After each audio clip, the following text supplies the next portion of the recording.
بسم اللہ الرحمن الرحیم۔ ناظرین کرام، ماہ رمضان اور قرآن،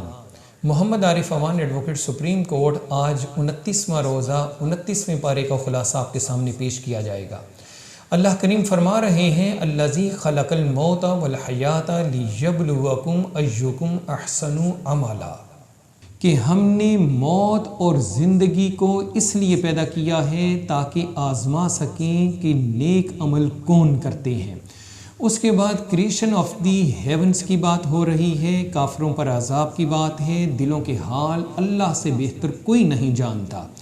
رازق اگر کوئی ذات ہے تو اللہ کی ذات ہے، لہٰذا ہمیں اوروں کے پیچھے لگنے کی بجائے اللہ سے مانگنا چاہیے، اللہ سے اپنی فریاد کرنی چاہیے۔ کریشن آف دی یونیورس کے بعد، کریشن آف دی ہیونز کے بعد creation of the human being ہے،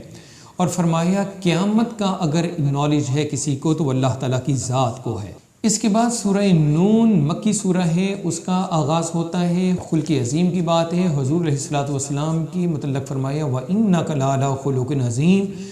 آپ کا اخلاق اعلیٰ درجے پر تھا۔ اس کے بعد یہاں اخلاق کا درس دیا جا رہا ہے، مگر یہیں پہ گستاخی رسول کی نشانیاں اور گستاخی رسول کو گالی بھی دی جا رہی ہے۔ گستاخی رسول کی علامتیں یہ ہیں کہ وہ جھوٹی قسمیں کھاتا ہے، وہ لوگوں کو لڑاتا ہے یعنی فسادی ہے، نیکی سے روکنے والا ہے، حد سے بڑھ جانے والا ہے، بد زبانی کرنے والا ہے۔ اور گستاخی رسول کی آخری نشانی یہ بتائی جا رہی ہے کہ وہ نطفہ حلال کی پیداوار نہیں بلکہ وہ حرامی ہے۔ اس کی بیک گراؤنڈ یہ ہے کہ ایک گستاخی رسول ہے ولید بن مغیرہ، اس نے حضور علیہ الصلوۃ والسلام کی شان میں گستاخی کی۔ یہ آیات نازل ہوئی، گھر جاتا ہے اپنی والدہ سے جا کر کہتا ہے کہ آج مسلمانوں کے نبی نے میری جتنی علامتیں نشانیاں بتائیں وہ ساری کی ساری جن کو بذات خود میں جان سکتا ہوں، پہچان سکتا ہوں، ہو بہو میرے اندر موجود ہیں، لیکن ایک نشانی ایسی ہے کہ ماں اسے میں نہیں جانتا بلکہ تو زیادہ بہتر جانتی ہے، بتا میں حلالی ہوں یا حرامی ہوں۔ تو اس کی ماں نے اقرار کیا کہ اس وجہ سے میں نے یہ غلط ایکٹ پلے کیا، تو نطفہ حلال کا نہیں بلکہ حرام کی پیداوار ہے۔ خواتین و حضرات، اس وقت بھی قرآن کی اس نص کی روشنی میں اگر کوئی بھی حضور علیہ الصلوۃ والسلام کا غلام ہو، وہ گناہ گار تو ہو سکتا ہے مگر وہ ہوگا ضرور نطفہ حلال کی پیداوار، اور اگر کوئی حرامی ہے اس کے اندر جتنی مرضی کوالٹیز ہوں لیکن اس کے باوجود وہ کبھی بھی گستاخی رسول حلال کا نہیں ہو سکتا۔ اس کے بعد اللہ تعالیٰ کی تسبیح کرنے کا، دعوت حق کا، قیامت کا اور قرآن کو غور سے سننے کا حکم ارشاد ہے۔ اس کے بعد سورۃ الحاقہ، یہ مکی سورہ ہے، فرمایا قیامت کے مناظر کو، قوم سمود کا ذکر ہے، عاد کا ذکر ہے، اور پھر ان کی تباہی کے اسباب کیا بنی، کس انداز میں انہیں عذاب سے دوچار کیا گیا۔ پھر اس کے بعد فرعون کا، قوم نوح کا، اور اس کے بعد فرمایا گیا کہ 8 فرشتے ہیں جنہوں نے اللہ کے عرش کو اٹھایا ہوا ہے، اور قیامت کے دن جن لوگوں کو رائٹ ہینڈ میں ان کا ریکارڈ دیا جائے گا یقیناً وہ سکسیسفل ہوں گے، اور جن کے لیفٹ ہینڈ میں یا پیچھے سے ان کا ریکارڈ یعنی نامہ اعمال دیا جائے گا تو وہ لوگ دوزخ کی نظر کر دیے جائیں گے۔ پھر فرمایا اللہ کا پروفٹ نہ تو پوئٹ ہوتا ہے نہ ہی کاہن ہوتا ہے۔ پھر اس کے بعد قیامت کا دن جو بڑا طویل ہوگا، ہولناکیاں ہوں گی، وحشتناک دن ہوگا، اور قیامت کے دن انتظار کرنا پڑ رہا ہوگا، اور فرمایا قیامت کا دن 50,000 سال کے برابر ہوگا۔ اور اس کے بعد سورۃ المعارج مکی سورہ ہے، یہاں پہ بھی قیامت کی ہولناکیاں، قیامت کے دن کیا احوال ہوں گے، اور اس کے بعد اولاد، بیوی، بھائی، کنبہ قربان کرنے کے لیے قیامت کے بدلے لوگ تیار ہوں گے۔ فرمایا کہ قیامت کے دن سکسیسفل لوگ وہی ہوں گے جو نمازی ہیں، جو پاک ہیں، جو بلیورز ہیں، اور قبروں سے نکل کر میدان کی طرف اللہ کی بارگاہ میں حاضر ہونے کو، جب قبروں سے نکل کے لوگ بھاگ رہے ہوں گے، اس کو بیان کیا جا رہا ہے۔ اس کے بعد سورہ نوح مکی سورہ ہے، اور فرمایا نوح علیہ السلام کو ان کی قوم کی طرف بھیجا، اور پھر معافی کا ذکر، اور پھر اس کے بعد استغفار کی برکتیں کیا کیا ہیں ان کو بیان کیا جا رہا ہے۔ فرمایا فَقُلْتُ اسْتَغْفِرُوا رَبَّكُمْ إِنَّهُ كَانَ غَفَّارًا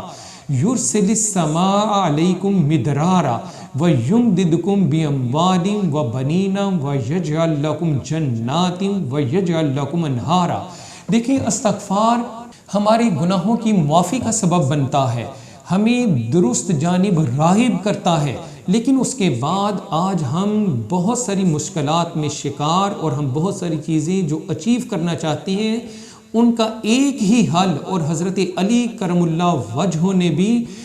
استغفار کی اہمیت کو یوں اجاگر کیا کہ آپ کے پاس ایک شخص آتا ہے اور آ کر وہ کہتا ہے کہ میرے کاروبار میں نقصان ہے، مجھے نفع نہیں ہو رہا، آپ نے کہا استغفار کیا کرو۔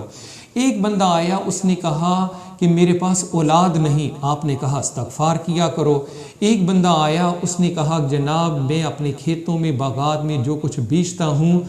اس سے مجھے برکت نہیں ملتی، میرا اناج اتنا نہیں ہوتا کہ مجھے نفع حاصل ہو سکے، آپ نے کہا استغفار کیا کرو۔ ایک بندہ آیا، اس نے کہا جناب بارشیں نہیں ہو رہی، قحط سالی شروع ہو رہی ہے، کوئی حل بتا دیں، آپ نے کہا استغفار کیا کرو۔ وہ سارے لوگ باری باری چلتے گئے، پاس بیٹھے ہوئے جو تھے انہوں نے پوچھا حضور آپ نے 4 مختلف بندے آئے، ان کی پرابلمز ڈیفرنٹ ہیں، مگر آپ نے ہر کسی کو سولوشن کے طور پہ استغفار بتایا۔ آپ نے کہا تم نے قرآن کی یہ آیت نہیں پڑھی جو میں نے ابھی آپ کے سامنے تلاوت کی تھی، اس آیت کے اندر اللہ کریم نے ساری کے ساری ان مشکلات کا حل استغفار میں رکھ دیا ہے۔ اس کے بعد فرمایا گیا کہ انسان کے لیے ہم نے زمین کو پیدا کیا، نوح علیہ السلام کی قوم جب نافرمان ہوگی، آپ کی بات نہیں مانی تو بد دعا کی، مگر حضور علیہ السلام نے اپنی قوم کے اتنے بگڑ جانے کے باوجود بھی بد دعا نہیں کی۔ اس کے بعد خواتین و حضرات سورہ جن کا آغاز ہوتا ہے، جنات کا نخلا۔ یہ ایک ایسا مقام ہے جو مکہ اور طائف کے درمیان ہے۔ یہاں پہ کچھ جنات نے قرآن کی تلاوت سنی، اور قرآن کی تلاوت کا ان کے دلوں پہ ذہنوں پہ اثر اتنا زیادہ ہوتا ہے کہ جب وہ اپنی جماعت جنات میں جاتے ہیں تو ان کو جا کے بتاتے ہیں کہ آج ہم نے قرآن اللہ کے کلام کو سنا، اور قرآن کی عظمت کو جا کے بیان کرتے ہیں۔ پھر اس کے بعد توحید کا ذکر ہے، نان بلیورز بلیورز کا ذکر اللہ کریم فرما رہی ہیں، اور کہا گیا کہ مسجدیں اللہ کے لیے ہیں،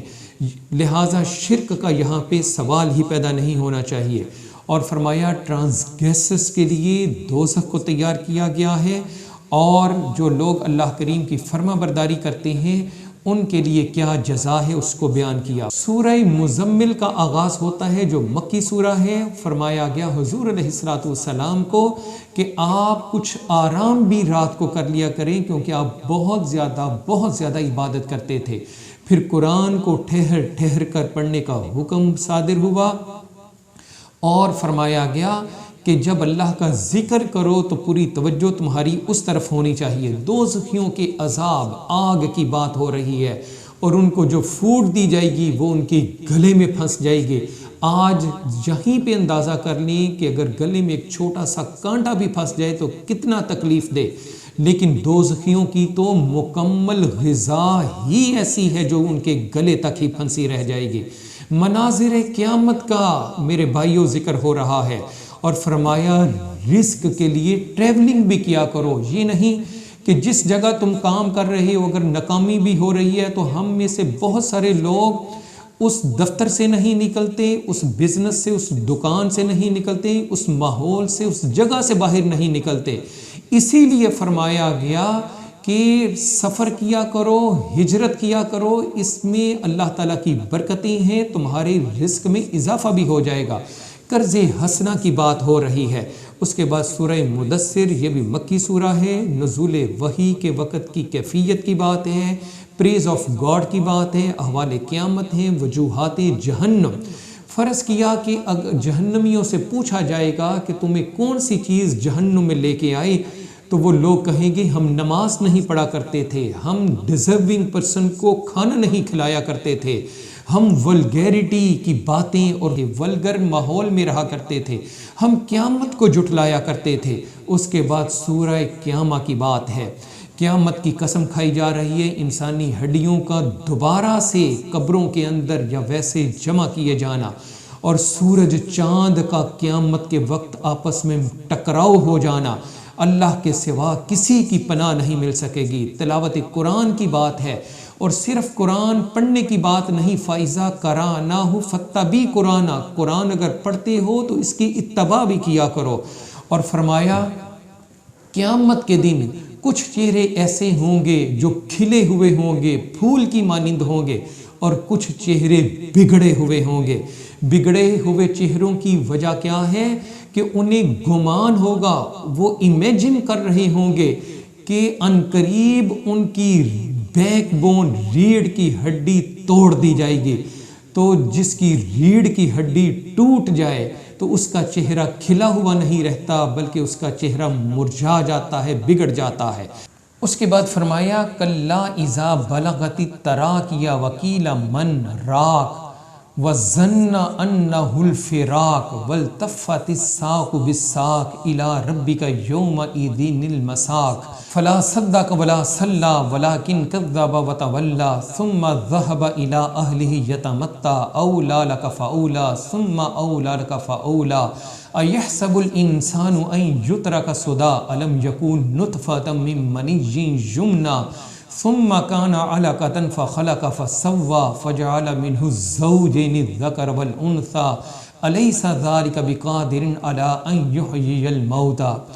یہاں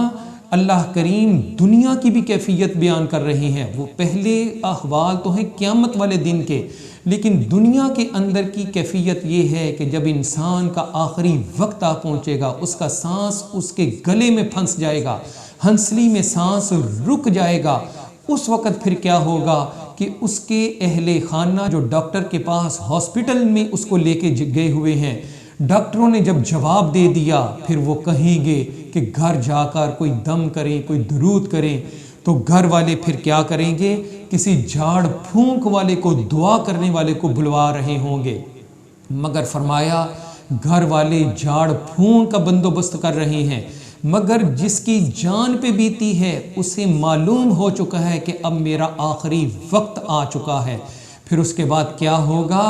کہ پنڈلی پر پنڈلی چڑھ جائے گی۔ یہ جس وقت میت کو اس کے انگوٹھے باندھ دیے جاتے ہیں تو اسی ریزن کی بنا پہ باندھتے ہیں تاکہ پنڈلی پہ پنڈلی نہ چڑھ جائے۔ پھر اس کے بعد غسل دیا جاتا ہے۔ آج ہم لوگ ٹھنڈا پانی، گرم پانی، آج شیمپو، سوپ، یہ فلاں ہر چیز، ہمارے واش روم کے اندر لاکھوں روپے، ملینز لگے ہوئے ہوتے ہیں شاور لینے کے لیے، غسل کے لیے، لیکن اس وقت جب ڈیڈ باڈی کو غسل دیا جا رہا ہوگا تو اسے کچھ پتہ نہیں کہ اسے ٹھنڈا پانی سے نہلایا جا رہا ہے یا گرم پانی ڈالا جا رہا ہے، دایاں بازو غسال اٹھائے یا بایاں بازو۔ آج جس کے لیے تم نے سب کچھ جائز ناجائز، کوٹھیاں، بنگلے، گاڑیاں، خزانوں کے منہ کھول دیے ہیں، لیکن اس وقت تمہاری اولاد بھی تم سے دور ہوگی، تم سے ڈر رہی ہوگی، تمہیں غسل دینے کے لیے تمہاری اولاد بھی آگے نہیں بڑھے گی۔ خواتین و حضرات، یہ وقت ہم سب پہ آنا ہے، اور اس کے بعد انسان کی کیفیت، اس کی سوچ کس چیز کی غمازی کرتی ہے۔ فرمایا ایحسب الانسان ان یترک سدی، کہ انسان یہ چاہتا ہے کہ مجھے سدا چھوڑ دیا جائے۔ سدا عربی میں اس اونٹ کو کہتے ہیں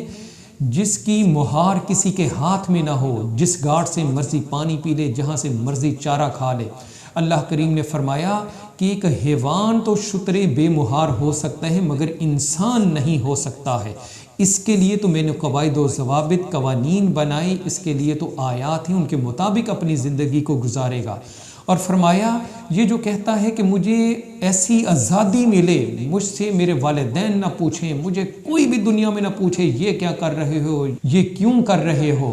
اور اس کے بعد فرمایا انسان کی اوقات تو دراصل یہ ہے الم یکون نطفۃ من منی یمنی، کہ انسان کو جو پیدا کیا گیا ہے وہ ایک غلیظ نطفے سے پیدا کیا گیا ہے، ایک ناپاک بوند سے پیدا کیا گیا ہے۔ تو خواتین و حضرات، اللہ کریم یہاں پہ ہماری اصلاح چاہ رہے ہیں، اور اس کے بعد فرمایا سورہ دہر کے اندر مدنی صورت ہے، انسان وہ وقت بھی یاد کرے کہ جب انسان اس قابل بھی نہیں تھا کہ اس کا ذکر کیا جائے۔ اور اس کے بعد یتیموں مسکینوں کی خدمت کرنے کا بیان ہے، جنتیوں کے ریشمی لباس کا تذکرہ ہے، چاندی کے برتنوں کا ذکر ہے، سینڈنگ ڈاؤن آف دی ہالی بک کا ذکر ہے، اللہ کا ذکر صبح و شام کرنے کا حکم، اور فرمایا